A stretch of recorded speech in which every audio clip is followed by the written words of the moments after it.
Hey guys, and welcome back. Today I'm going to be reviewing the Walthers Mainline GE dash 840 VW. I got this for $110. This is basically a redone version of their Trainline dash 8, and I'll bring that up on my computer screen here so that we can compare that to that. And I got two. I opened 574, 574. I opened that one, and 505 was the second number they made, and I haven't opened this one yet. So sorry, I'm looking this up real quick.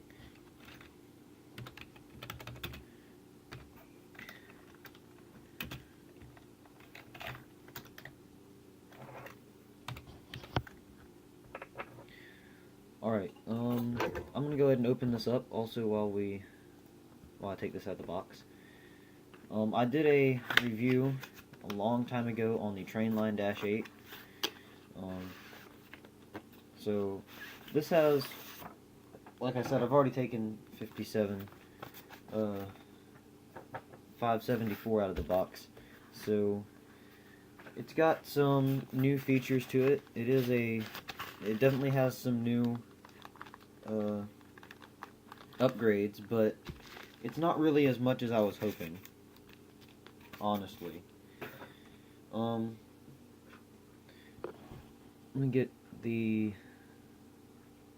ATSF one up here. But if you want to see a in-depth review of the Trainline one and then compare it, you can do that. On my channel I have one. So this adds to the collection. I have 7 Dash 8s now.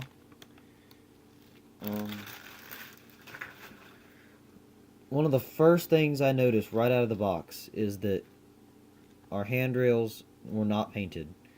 And actually, I painted the ones on 574 here, and I think it just changes the model so much just to have the painted handrails like they're supposed to be. Here's a pretty good picture of a Walthers Trainline one. Let me move my camera real quick. You can take a look at the Trainline. The Trainline one definitely is more faded, and take note that we do not have number boards. There are no number boards. The paint looks more faded, and like I said, we also have the non-painted handrails. And I know the Trainline one came with plastic couplers. So let's go over the upgrades of this model. So what we do have, we have the builder's plate here. My camera will focus. We have our builder's plate here, and it's actually fairly legible. I think they did a pretty good job on that.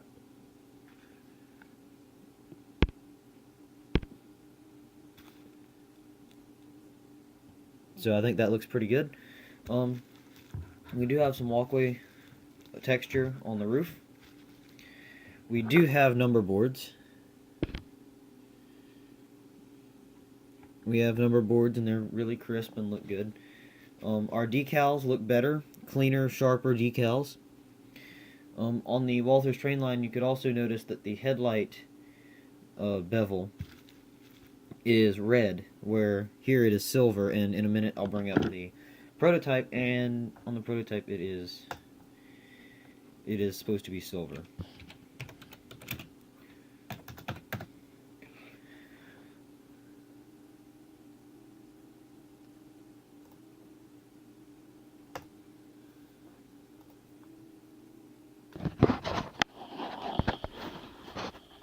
Alright, so that shows that it's supposed to be silver.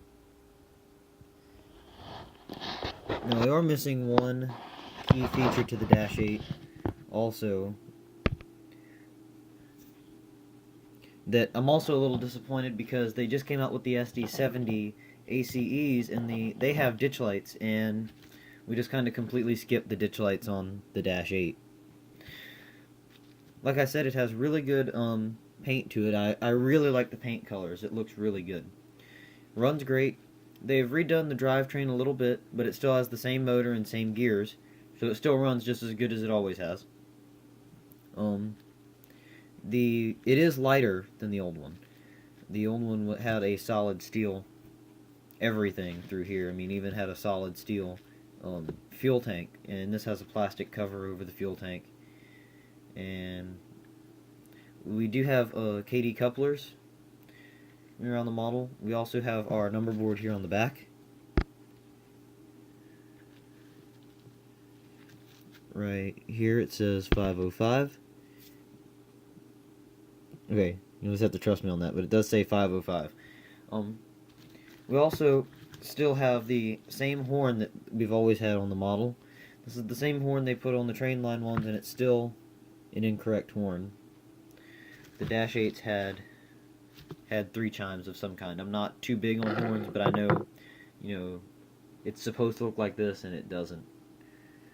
It's not supposed to be a straight 6-chime across. I'm not even sure if that's a real horn or not. We do have separately painted parts, that the old one didn't have, like the window casting here is also painted silver. So, I mean, they did a pretty good job. I mean, for the price, it's a pretty decent model. Like I said, we have KD couplers, and they gave us the snowplow in the package. But one thing I did notice about the snowplow is that you have to file this down a lot, or it will drag on the rails. And I noticed that with 574. So I'm going to put this one on the track, and we're going to run them as a pair. I mean, they run very good, and I'll shut up when we put them both on the track. Actually, let me show you the headlights with this one first. The reverse light's the same as the headlight. Both are LED. Both look really good. If I can get my camera to stand up, though. Great, alright. So here's the front light. I'm doing this all DC, so it's a little hard, but you can see it's nice and bright. I think it looks pretty good. It's a little yellowish, but that's alright. It's not bad looking. Another disappointment with these models is no grab irons. I mean, I know that it's supposed to be a cheap, a lower budget model, but grab irons would still be a nice thing to have, because, I mean, grab irons really make the look of a model most of the time.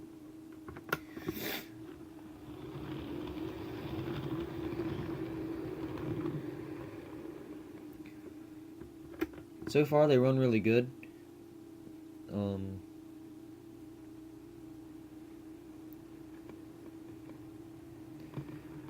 They're very smooth, and they run at a very low speed. I'll run just one.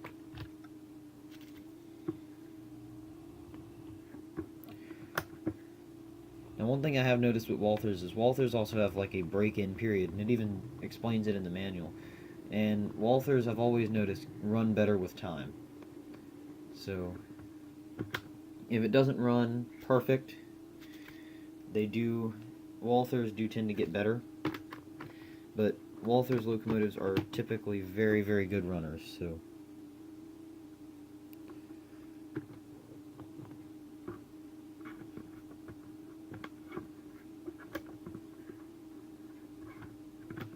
I'm not sure why this one's just okay, dead spot. But like I said, I mean, they're very smooth running locomotive. Another upgrade that they did was the insides of the locomotive. These have 8-pin plugs now. So they are DCC ready. Here's a look at 574. I mean, it looks just the same, but with a different road number. I'm going to be adding some detail to these, and hopefully these will look pretty good. Like I said, I mean, they're not Atlas, but they're also half the price of an Atlas, so, if you want to give or take a few things. They're really decent models, and I'm really glad I picked them up. $110 each was a pretty decent price for 2 brand new locomotives, so,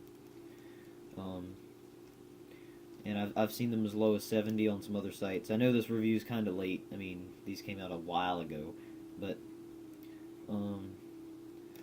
thanks for watching.